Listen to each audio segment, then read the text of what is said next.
मानव सेवा ही हमारा सबसे बड़ा धर्म है। इस बात को लेकर तथागत बुद्ध अपने शिष्यों को मानव सेवा का मूल मंत्र समझा रहे थे। इसी संदर्भ में उन्होंने शिष्यों को एक कथा सुनाई। एक राजा वेश बदलकर रात के समय भ्रमण किया करता था कि कहीं कोई अधिकारी उनकी प्रजा को सता तो नहीं रहा है, कोई दुखी तो नहीं है, या कोई बदमाश लुटेरा इधर उधर तो नहीं घूम रहा है।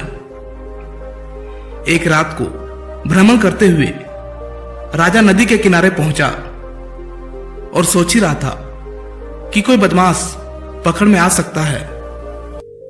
उसने देखा कि वहां एक युवक लेटा हुआ है। राजा ने पास जाकर पूछा, तुम कौन हो?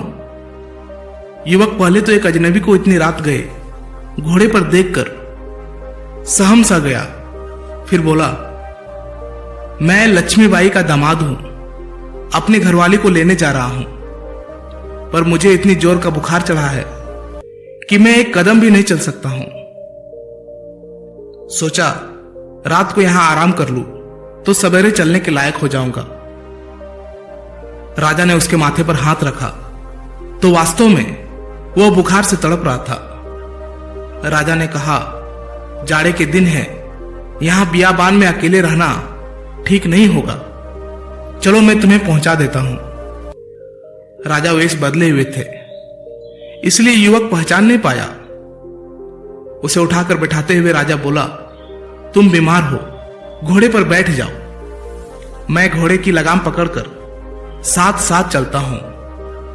सहारा देकर उसने बीमार युवक को घोड़े पर बैठा दिया और लक्ष्मी के घर की ओर चल दिया। रास्ते में युवक से पूछताछ में उसने मालूम कर लिया कि वह राजमहल में काम करने वाली जमादारिन लक्ष्मी का दामाद है। राजा उसे लेकर लक्ष्मी के घर पहुंचा। दरवाजा खटखटाकर उसने लक्ष्मी को आवाज दी। दरवाजा खोलते ही लक्ष्मीबाई ने जो दृश्य देखा तो वह अपनी आंखों पर विश्वास नहीं कर सकी और वह राजा के पैरों में गिरकर उनसे क्षमा मांगने लगी। राजा ने कहा, लक्ष्मी, तुम यह क्यों भूल जाती हो कि मैं राजा बाद में हूं और मानव पहले। मानव होने के नाते मानवता मेरा पहला धर्म है। गौतम बुद्ध यहां पर इस कहानी को समाप्त करते हुए अपने शिष्यों से कहा कि मानव सेवा ही हमारा सबसे बड़ा धर्म है।